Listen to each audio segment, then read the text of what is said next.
Mari kita belajar apa saja jenis sistem pemerintahan. Ada beberapa jenis sistem pemerintahan yang akan kita pelajari. Yang pertama ada sistem presidensial, kemudian parlementer, dan yang terakhir ada sistem semi-presidensial. Mari kita bahas dengan singkat, satu persatu mengenai sistem pemerintahan. Apa itu presidensial? Dalam sistem ini, presiden adalah kepala negara sekaligus kepala pemerintahan. Presiden dipilih langsung oleh rakyat dan memiliki kekuasaan eksekutif penuh. Nah, seperti yang kita ketahui, bahwa negara kita Indonesia itu menggunakan sistem pemerintahan presidensial. Selain Indonesia, ada juga Amerika Serikat yang menggunakan sistem presidensial. Selanjutnya, mari kita kupas poin dari pengertian sistem presidensial. Poin pertama, dipilih langsung oleh rakyat, artinya pemilihan presiden diambil dari suara rakyat.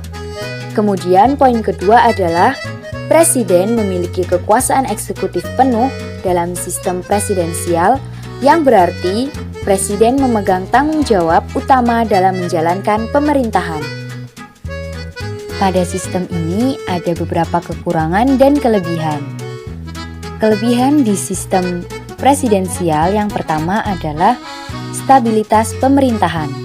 Karena presiden tidak bergantung pada dukungan parlemen untuk tetap menjabat, maka pemerintah menjadi lebih stabil.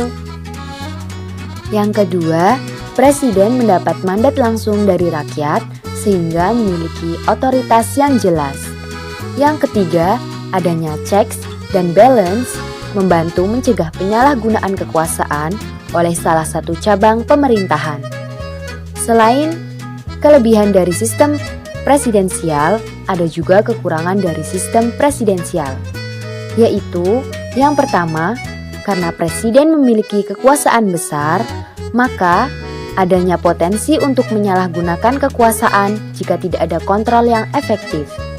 Yang kedua, jika presiden dan parlemen berasal dari partai yang berbeda, bisa terjadi konflik yang menghambat jalannya pemerintahan atau disebut deadlock.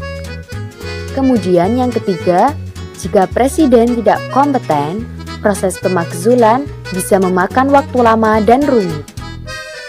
Selanjutnya, kita akan membahas mengenai sistem pemerintahan parlementer. Sistem ini memiliki Perdana Menteri sebagai kepala pemerintahan dan Raja atau Presiden sebagai kepala negara. Perdana Menteri dipilih dari anggota parlemen sehingga pemerintahannya sangat bergantung pada dukungan parlemen. Dua contoh negara yang menerapkan sistem parlementer adalah Inggris dan Malaysia. Selain itu, parlementer juga memiliki ciri-ciri yang mudah diingat, yaitu kepala negara dan kepala pemerintahan terpisah.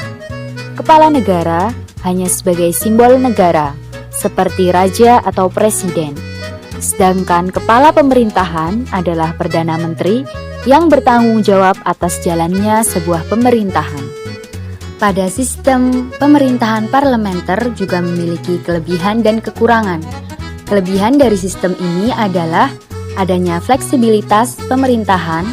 Jika pemerintah tidak efektif, parlemen dapat menggantinya dengan cepat melalui mosi tidak percaya tanpa perlu menunggu pemilu. Sedangkan kekurangan dari sistem parlementer adalah keterbatasan pemilihan langsung di mana rakyat tidak memilih langsung kepala pemerintahan karena Perdana Menteri dipilih oleh parlemen. Yang terakhir, kita akan membahas mengenai semi-presidensial. Sistem semi-presidensial adalah bentuk pemerintahan yang menggabungkan elemen dari sistem presidensial dan parlementer. Dalam sistem ini terdapat seorang presiden yang dipilih langsung oleh rakyat dan memiliki peran signifikan. Namun, juga terdapat Perdana Menteri yang menjalankan pemerintahan sehari-hari dan bertanggung jawab kepada parlemen.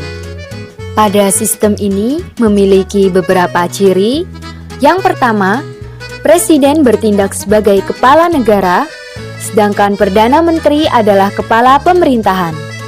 Yang kedua, Presiden biasanya dipilih langsung oleh rakyat, sehingga memiliki legitimasi yang sangat kuat. Yang terakhir, Presiden dan Perdana Menteri berbagi kekuasaan dalam menjalankan pemerintahan. Meskipun peran masing-masing dapat bervariasi tergantung pada konstitusi. Selesai sudah pembahasan kita mengenai sistem-sistem pemerintahan. Semoga apa yang kita pelajari bisa bermanfaat untuk kita semua. Sampai jumpa di pembelajaran berikutnya.